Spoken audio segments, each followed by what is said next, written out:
Бақытты қайдан іздейміз? Бір күні 50 адам семинарға келді. Кенет спикер лекция барысында сөйлеуді тоқтатып, қатысушыларға шар тарата бастады. Олардың әр қайсысына қағазға армандарын жазып, шар ішіне салып, маркер арқылы шарға өз атын жазып, бүрлеу тапсырмасы тапсырылды. Содан кейін барлық шарлар бірдей түсті қарапайым шарлармен толтырылған басқа бөлмеге орналастырылды.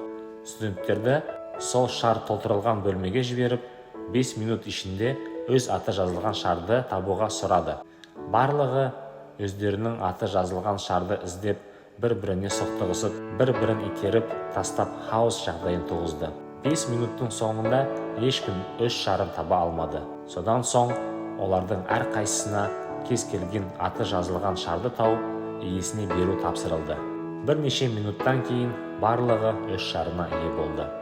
Ал лектор: біздің өмірімізде дәл осылай болып жатыр. Барлығы бақыт қайда екенін білмей жан-жақтан іздейді. Біздің бақытымыз басқалардың бақытында. Айналаңыздағы адамдарға бақыт сыйлаңыз. Сонда сіз өз бақытыңызға ие боласыз, деп сөзін аяқтады.